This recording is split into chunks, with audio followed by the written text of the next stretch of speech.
What would be your final meal if you could request one? It's my husband's pizza every day. There are many different ways to preparing a sambusa. The flavor shakshuka is one that takes you on a ride of different tastes.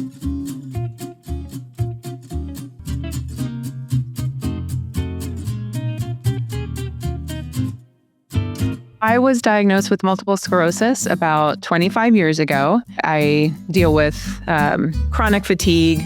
Some days I have great energy, but sometimes I feel like I'm wearing a suit of armor walking through a pool.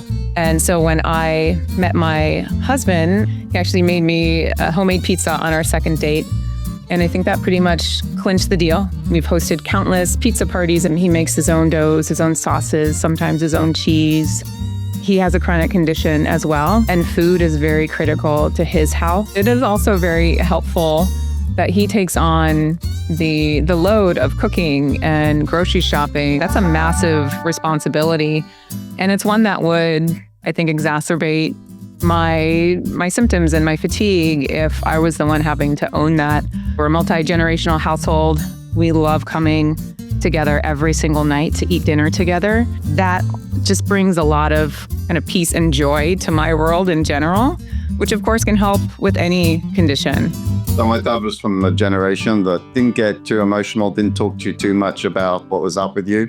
But whenever I would visit him, he'd cook shakshuka. It always seemed to be the time where we'd actually have a bit of a heart-to-heart conversation, and it was just a window to have those conversations. He would cook it for me, and then I would watch him, and I copied it, and I pretended it was my recipe, and I still do to this day.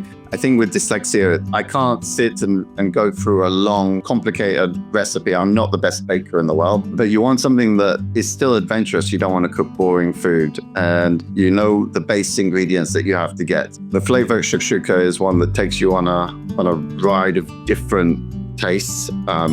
You start with a spicy hit, then you start to get a sweet texture from the tomato, and then a dense taste from the egg yolks as they melt into the tomato.